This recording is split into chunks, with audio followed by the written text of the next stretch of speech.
David Faustino. Hello, this is Andrew Chalmers, the writer and doctor in Doctor Who Dark Journey.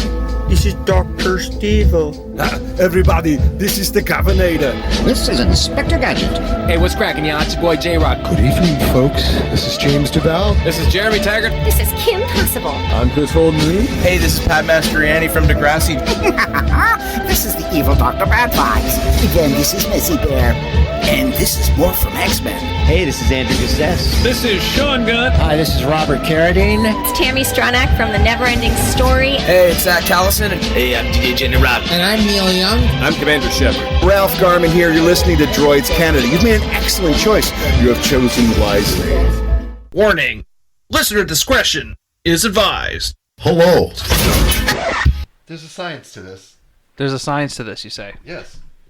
What is this science that you keep referring to? Do we save it? Do we save what? The fart harvesting 101. Not to sound like a really bad punny person, but this is really boiling over into our podcast now. Well, we just did a radio show talking about bottling farts, and you're reading articles on how to harvest your fart. Well, yes. God. So that would be known as Big Whiff Bros. Big Whiff Bros. That is the sponsor of our podcast this week. Big Whiff Bros. You gotta make a slogan. No, but also just because of family members and everything and the embarrassment of it. What? Do we have aliases? Oh yeah. I'll be T-Bone. T-Bone! We'll call you D-Rod. That is a bro name. T-Bone. D-Rod. Was that? D-Rod. No, before the end of this episode, I will have my name. Okay. Right now, my alias, sorry. Master D. So right now, I can go the wrong way. I got a little something to read here. Okay. So, I recently caught my 4-year-old nephew attempting to fart in a jar in hopes of saving it for later to surprise Grandpa. That's evil, but funny. This is not the first time I've encountered a little boy with the dream of bottling his own farts. Years ago, my younger cousin, let's call him Jay, had a whole shelf of dated mason jars in their barn. He was very proud of his collection. No. Blah, blah, blah, blah, blah, blah. I was kind of hoping it was going somewhere and be funny.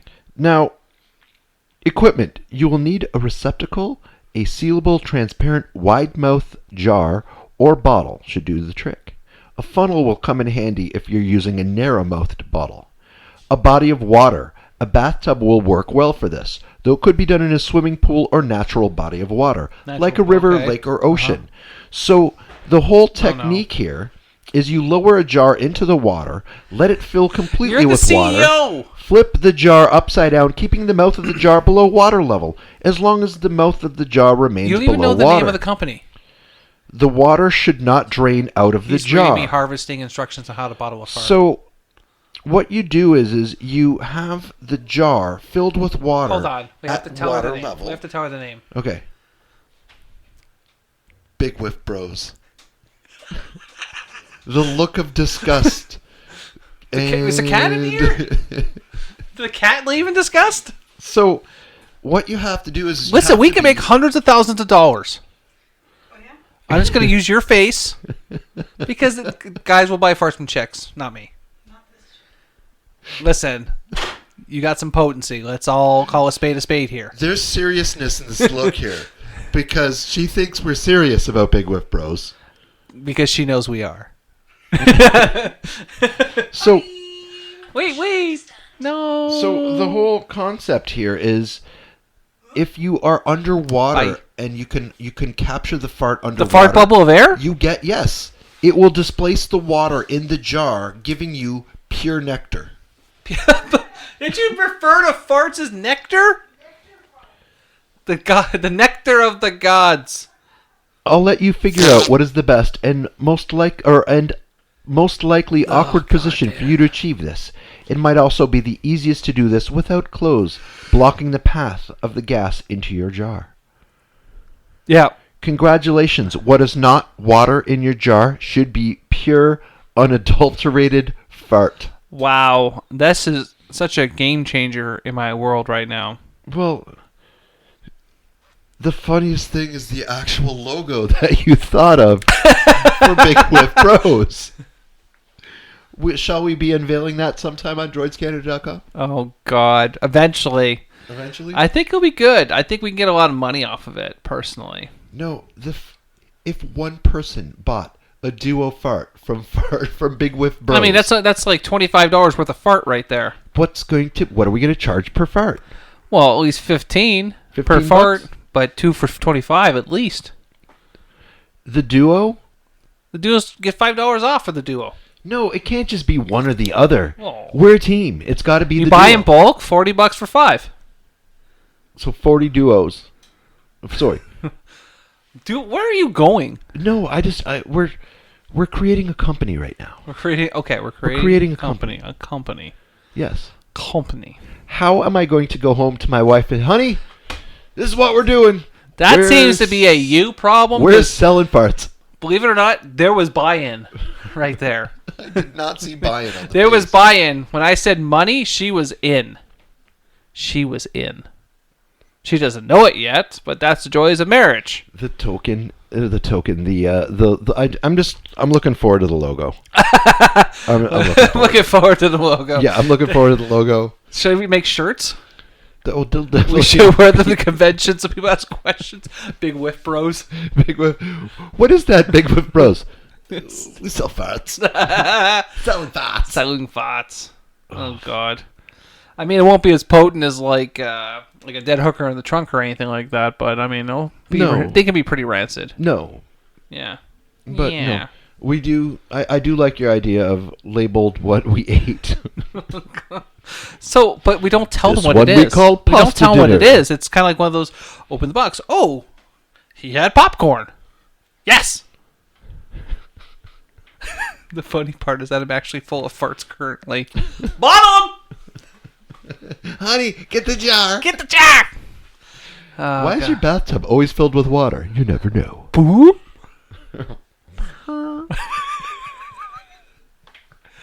Oh, God. So much has happened while you've been gone. I mean, not on top, like we talked about shit as usual. Meatloaf died. Yes. And so did Louis Anderson. No one cares about him. But Meatloaf, Louis Anderson, Bob Saget, and Betty White. Betty White. You know this is your fault. What's the thing? They died while you were out of country. They did. So it's your fault. You disrupted the balance. You weren't supposed to leave the Canadas. When did Betty White die? No, I wasn't. You were gone. Yeah. Betty White was the first. It's funny because People magazine released a magazine with Betty White on the front saying "How I Lived to 100." Oh no! Wah, wah. 5 days too early. What is it that I keep on seeing? What's the difference between Betty White and Paul Walker? Oh, one of them actually made it to 100. Paul Walker reached 100 before he died. Bum, bum, bum, bum. What was the last thing Paul Walker heard on the radio? What's that? His brains. Oh. Well, sorry, it was last thing on the radio when Paul Walker died. Sorry, I got that joke a little bit mixed up. Hey, we got a 5-day sin bin in the Facebooks for that one. You did? We did? Yeah, well, you weren't even with Royce Canada yet. Oh. You were still just a gleam in someone's eye. What's the longest ban that you got? Was it because of the Kobe? It would be that. No. I think it was a Kobe Bryant joke for a week. I was going to say the Kobe. It was a week.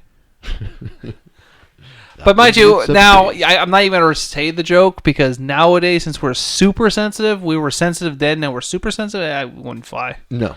But I mean, if a comedian said no, not even a comedian get away with it. Well, what is it? Steve Carell said The Office wouldn't fly today. Oh no, absolutely not. Because that's one thing. Married with children.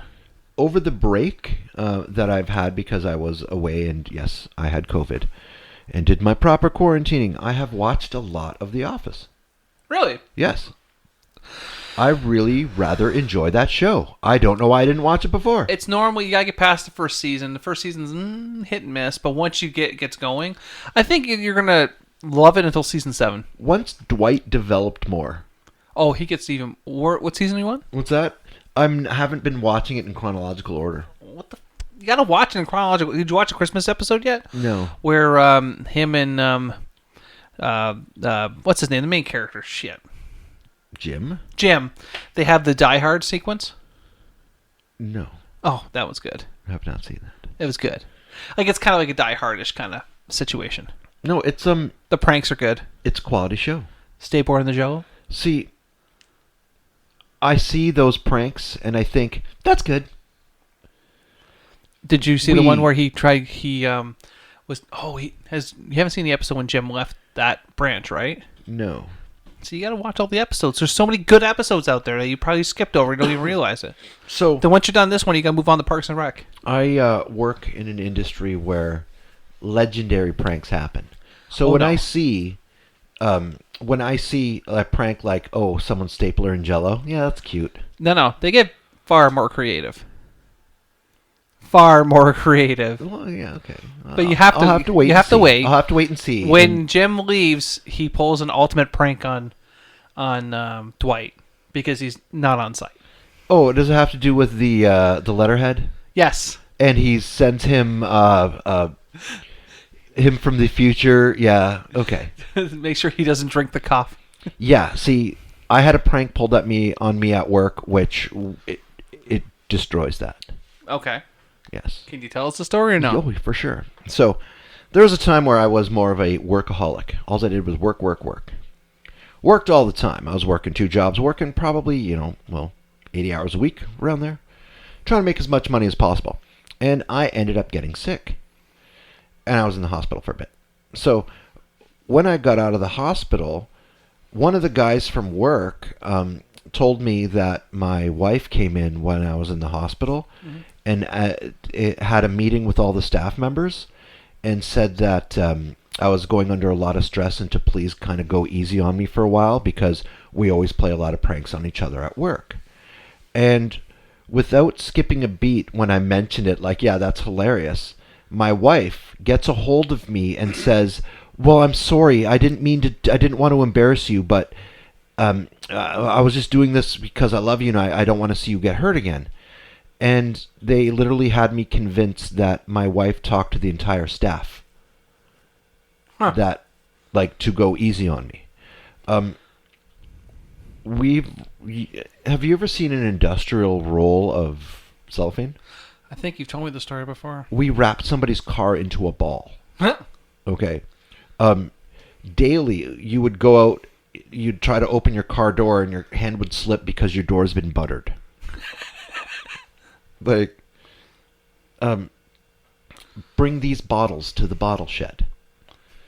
Empty case of bottles. The bottle shed? There's a bottle shed. That's where the LCBO or bistro comes and picks up all the empty bottles. Sure. So, when somebody's bringing the bottles to the bottle shed, open up the door, there's someone standing in the bottle shed with a bucket of water and throws the water at you. Oh, Jesus. When you leave, because you've been soaked, someone is standing around the corner with a bucket of cornstarch and throws it at you. Oh my God. You've been slurried. Oh my God. One person once sat underneath a table for 30 minutes, a tablecloth table, just to grab my legs, to freak the fuck out of me. And it worked. Oh, I peed a little. Oh, man. So these are the kind of things that happen. Like, if you're quitting, you can't tell anyone. Because the shit that will happen to you, you'll feel pain. Mm. You'll feel pain. I had my car Easter egged. No.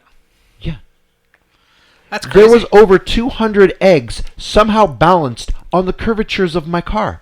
How they did it, I have no idea. As soon as you move one, everything just falls and rolls, and you have an egg mess to clean up.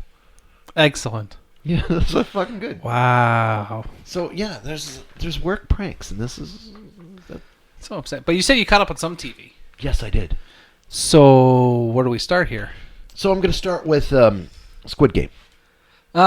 You're only like 6 months behind, but cool. So yes, I watched Squid Game. So what's your favorite game? Red light, green light was the best because it had the best death to it. It was. I like the platform. See, it was kind of like the what's that? Final Destination.